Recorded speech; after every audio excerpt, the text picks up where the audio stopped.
I'm a SEMA build. I'm so freaking cool.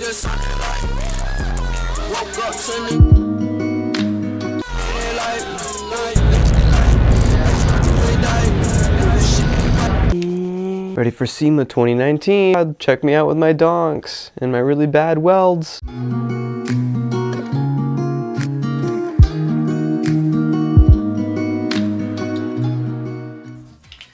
How's it going, everyone? Welcome to my channel. Welcome back if you're returning, and welcome for the very first time if this is your very first time. Do not forget to like and subscribe and comment down below. Today, I want to talk to you guys about something that really, it hit me in a spot. It triggered me. I got triggered. SEMA 2019 just finished up, and I saw some of the worst builds I've ever seen in my life. I'm talking about award-winning 2020 Supras with wheel spacers on them. I'm talking about $220,000 cars that have been chopped up to bits, destroyed, perfectly good cars by the way, and put back together in a different orientation with awful welds, awful build quality, and just rushed design. Yeah, that was a good one. I'm a little PO'd about it, a little bit. Because, what the hell is this?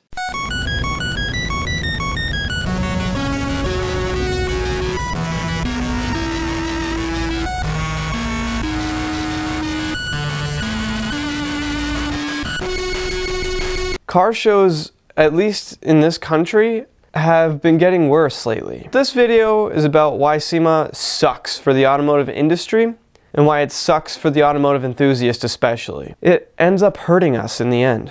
Because it teaches us this lesson, and it's a lesson that we've been taught probably in school, and I'm sure some of you can relate to this. That hard work, research, development, painstaking hours, days, years of work sometimes go unrewarded. Actually, most of the time they do. They go unnoticed. And that the rewards always go to the people that cheat and cut corners. I'm angry about this. This isn't right.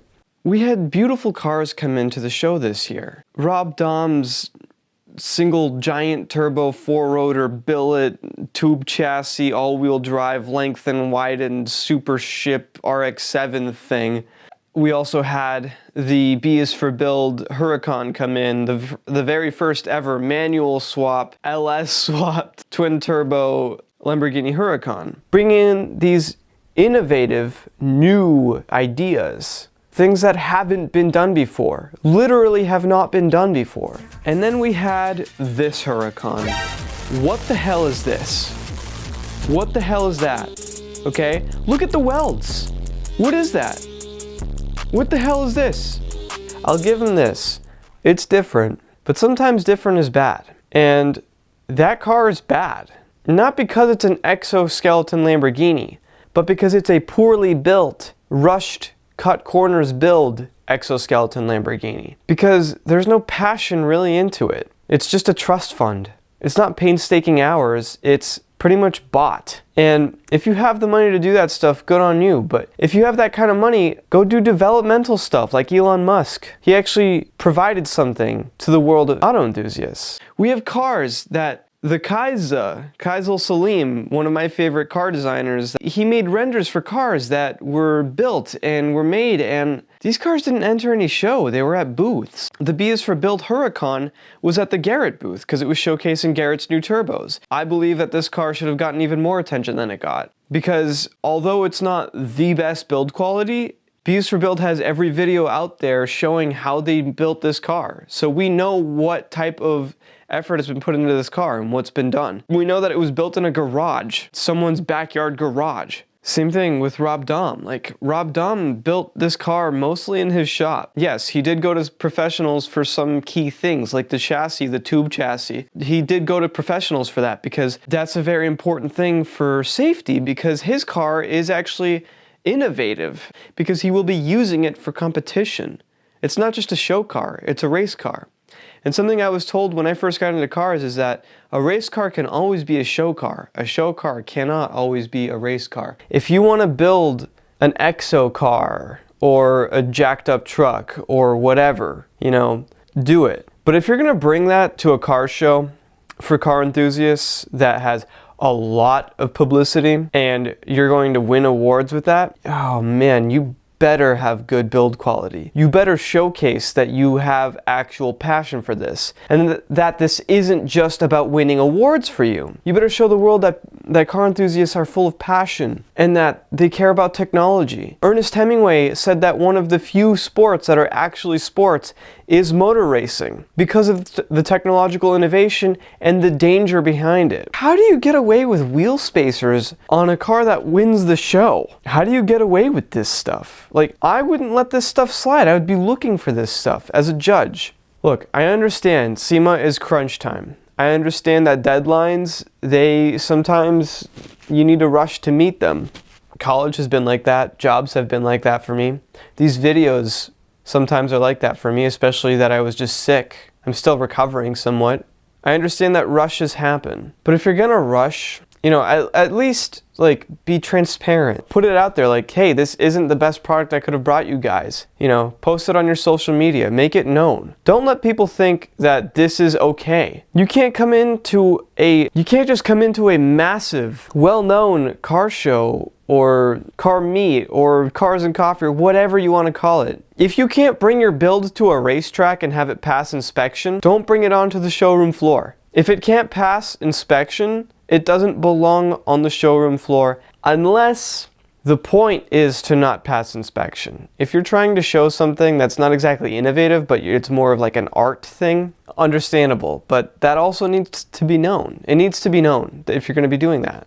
Don't let people think that this is what car enthusiasts do. We're normal people. We sometimes hide our passions. I hide my passion. Ever since I got into college, I had to hide my passion mostly because I wanted to blend in and I wanted to fit in with people. And SEMA is our time, you know. In the United States, SEMA is our time to not blend in. SEMA is our time to shine and show off. So tell me, what is the excuse? If you have a passion for something, you will figure it out. That's my true belief in things. If you really believe in something, if this is something that you want to spend your life on, then you will spend your life on it and you will make it the best you can. Don't leave a rusty legacy. Don't leave a legacy of poor welds. SEMA sucks, but it doesn't have to. You see, although those cars might have won or might have gotten a lot of publicity, 10, 20 years from now, they won't be remembered. Rob Daum's 4-rotor will be remembered. The B is for Build twin-turbo Lambo will be remembered.